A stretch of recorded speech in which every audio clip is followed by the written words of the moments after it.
Every parent wants the best for their baby, but what if the things you think are helping could actually be hurting?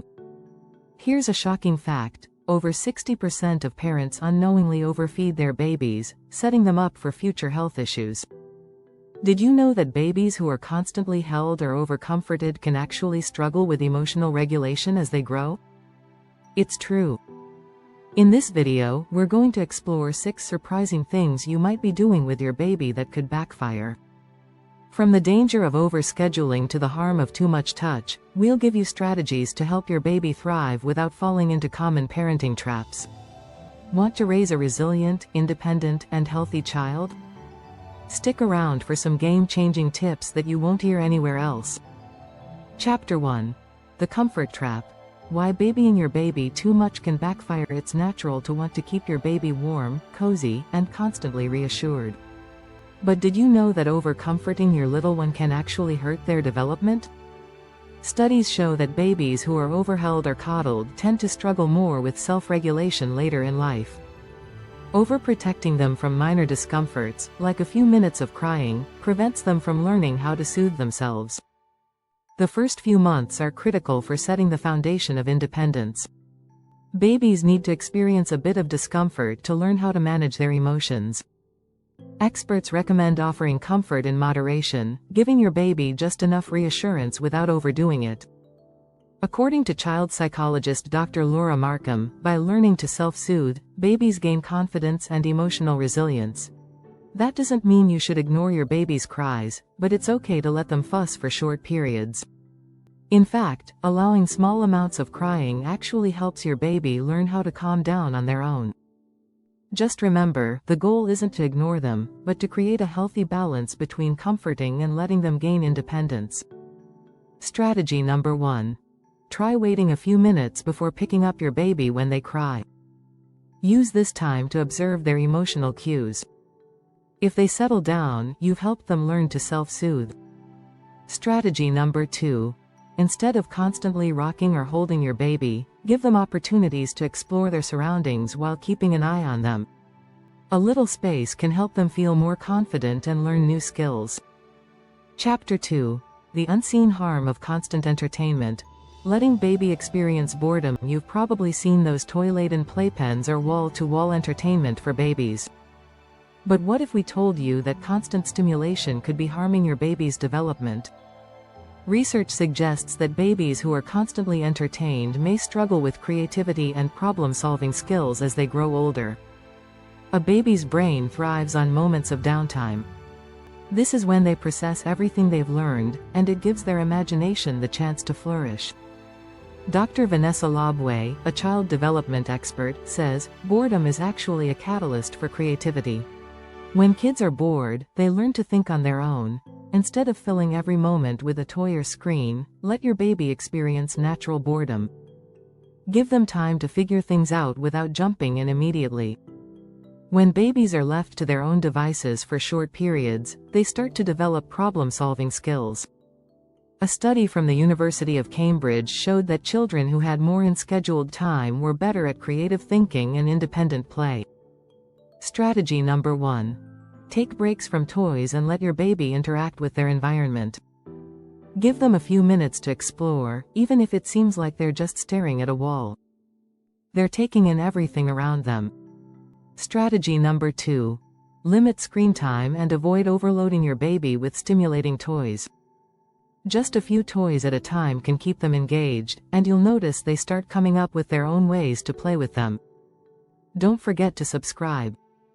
If you're finding these tips helpful, make sure you hit that subscribe button to get more parenting hacks and advice.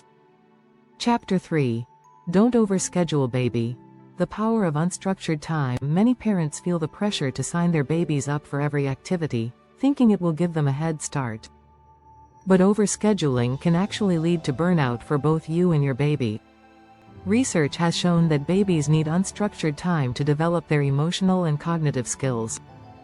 According to the American Academy of Pediatrics, babies benefit greatly from free play.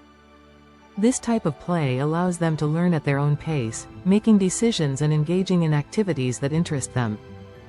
When babies have time to explore on their own, they learn important skills like patience, problem solving, and emotional regulation. In today's busy world, it's easy to overschedule.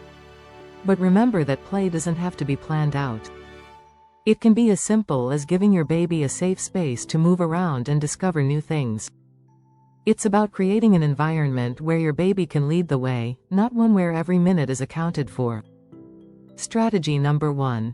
Aim for balance by setting aside time for unstructured play every day. This could be as simple as letting your baby roll on the floor or explore a new texture. Strategy number 2.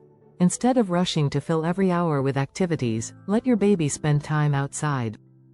Fresh air, nature, and sunlight are great for developing your baby's sensory and motor skills.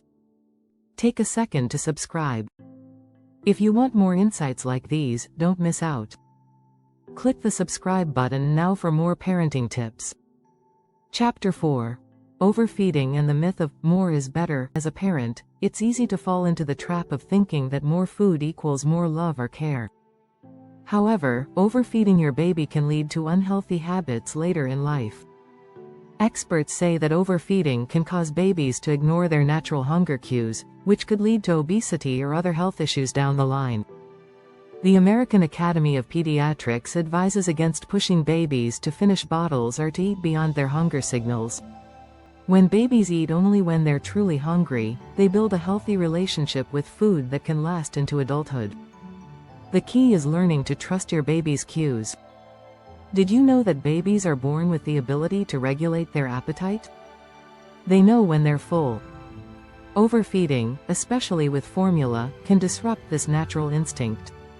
According to Dr. Jill Castle, a pediatric nutritionist, the best thing a parent can do is listen to their baby's cues and not force feed them based on a schedule. Strategy number 1. Allow your baby to guide how much they eat. Let them finish when they're full, and stop feeding once they show signs of being done, like turning their head away or becoming distracted. Strategy number 2. Keep track of feeding times but don't stick rigidly to a clock. Focus on feeding when your baby shows signs of hunger instead of adhering to a schedule. This can help them learn to trust their body's signals.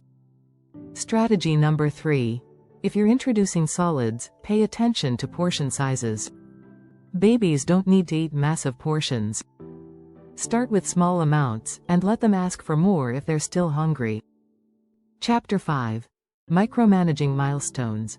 Letting your baby develop on their own terms. It's natural to get excited about your baby's growth and development, but don't stress about following a strict timeline. Each baby develops at their own pace. Some might crawl at 6 months, while others might not until they're closer to 9 months.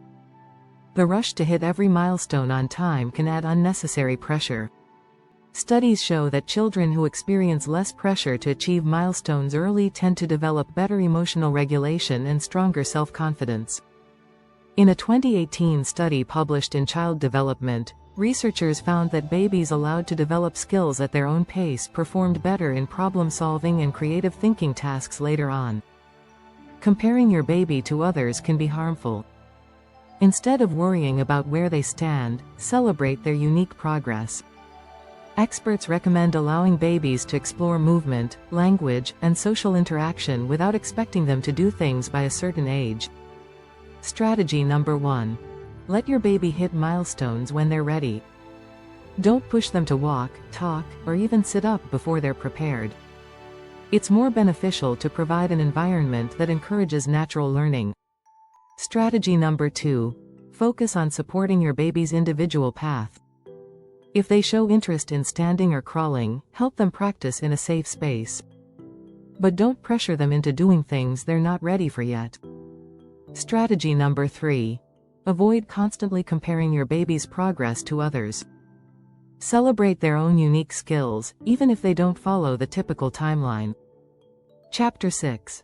The Touch Paradox. Why you shouldn't hold your baby all the time. It's hard to resist the urge to hold your baby constantly, especially when they're so small and adorable. But did you know that too much physical contact can actually hinder your baby's development? While touch is important for bonding, babies also need space to explore their world independently. According to Dr. Karp, a pediatrician and author of The Happiest Baby on the Block, holding your baby too much can create a dependency loop. This means your baby might have a harder time learning to self-soothe or move independently if they're always in your arms.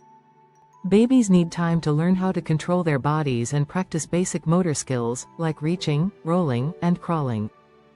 Dr. Harvey Karp also highlights that babies should be given room to grow physically and emotionally. Holding them less can help them build strength and confidence in their own abilities. Strategy number 1. While it's important to hold your baby when they need comfort, try to set them down in a safe space where they can explore and move freely. It's not just about letting them grow stronger physically, it helps their emotional development, too. Strategy number 2. Encourage tummy time. This activity strengthens muscles and promotes physical growth. Make tummy time enjoyable by placing toys just out of reach to encourage your baby to push up and crawl. Strategy number 3. Take breaks between holding and let your baby interact with their environment.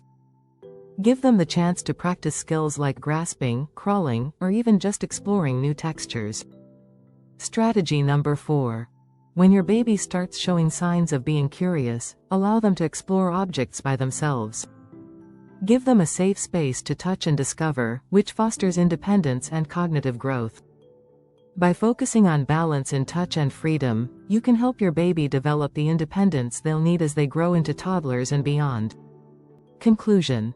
Parenting is full of tough decisions, but it's essential to resist the urge to overdo certain things, especially when it comes to comfort, feeding, and interaction. Let your baby experience small discomforts, avoid overscheduling, and allow them to develop on their own terms. You'll help them build resilience, creativity, and confidence that will last a lifetime.